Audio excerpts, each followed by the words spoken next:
Our guys always in practice. We were doing the low five, and it just so happened a friend of mine named Derek Smith.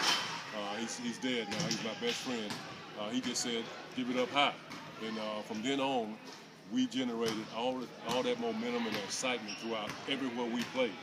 So the high five was invented just by a moment at practice where we were slapping hands down low, and he said, "No, raise it up high." So again, you gotta understand. You talking about a 6'8" guy and another 6'8" guy. So why are we gonna do low five? So we just said, well, okay, let's throw it up high, and that's exactly what happened during my playing days.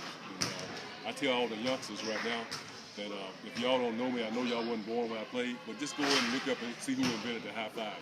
So they always go up and look at it and say, "Coach, I can't believe you invented the high five." So I mean, it's a great story. It absolutely is. It's one of those that I go to my grave with. That's absolutely. I got a son that's 10 years old that I talked to him about that today. His father invented the high five. What did it feel like the first time, like that you did it? Like, was it like one of those moments where it's like magic? It's like, wow. Like, did you feel the weight of it, or did you? Or was it like further on, like when you realized?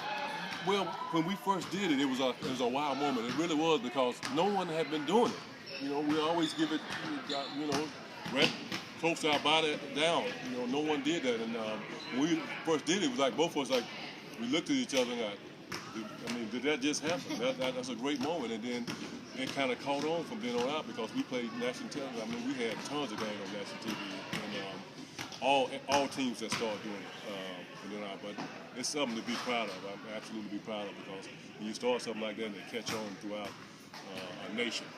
And that's why I try to tell my basketball players today, the lifelong experience that you live through basketball now, you remember the rest of your life.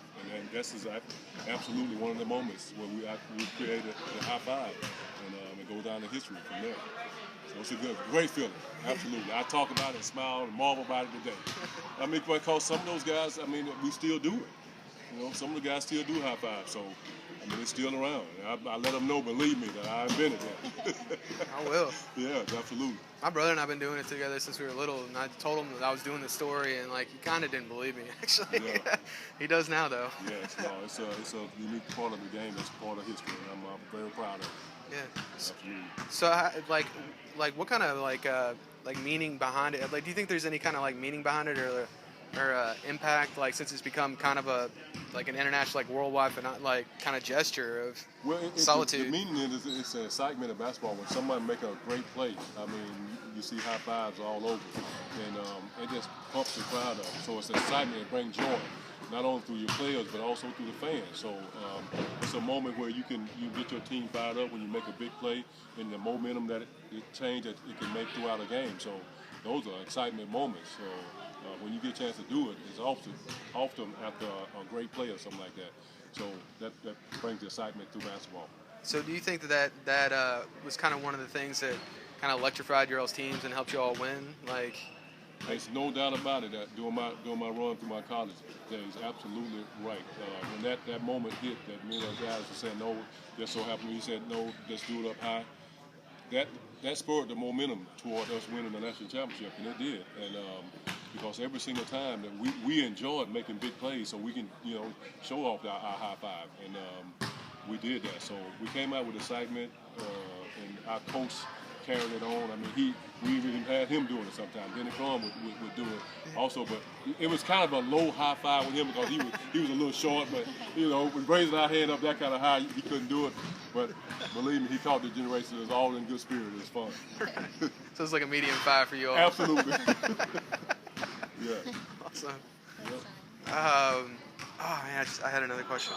Do you have any? So, like, how does it feel to see people do it now, like on TV, to know that you invented something like that? Well, it brings a smile to my face because, like I said, it's done at a great battle, at a slam dunk, after a good defensive stop or a steal when someone go down and dunk the ball. And that's the excitement part of college basketball. So it brings that. It's just to bring that emotion. So when I see it, I got a big smile on my face. I absolutely knowing that I was a part of that history right there that's still going on today. What about in other sports, like they do it in football and baseball? How did you carry that over to football with you when you played at the Eagles, or? Well, you're absolutely right, and by that time it was nationally known. By the time I got with the Eagles, but again, anytime you make a spectacular play, whether it's rugby or whatever sport it is, it caught on. I mean, not only in the United States, but in Europe, everywhere. It's known around the world how high five is. So those, again, that's an exciting part of any kind of sport that you bring on. So again, of course, it's going to bring a smile to my face. Nice. So do you want to talk a little bit, because it sounds like it was the Doctors of Dunk, right, that were kind of the ones that created it. Yeah. Do you want to talk about like kind of them, or maybe how it like happened? No doubt about it. I mean, really, you're talking about the Doctors of Dunk. We had one of the best. I tell my players, because Darryl Griffin, who I think was the Michael Jordan of his time. So I tell the guys, anybody that was close to Michael Jordan was Darryl Griffin when I played. And that's why we became the Doctors of Dunk. I mean, we was high flying dunks, athletic moves around. So with those spectacular plays came the high five. And that's how everything was generated. I mean, the Doctors of Dunk, we're so well respected today, even though we hadn't played in years and years and years around the Louisville area. Not only that, around the country. I go out all the time, and someone come up to me and approach me and say, are you the one that played at the University of Louisville? You were part of that Dr. Dunks team. So we got a lot of notoriety, and it was good publicity to carry this game on. And Darryl Griffin, myself, Derek Smith, who I said passed away, who was my best friend, we appreciated that because we played with the emotion on the court, and that's what came about it. High five dunks, athletic plays like we played. So great part of basketball. Nice. Man, I keep having these questions. I forget them. Sorry. What was I going to ask? Do you have anything, Cassidy? I don't think so. There was one more thing.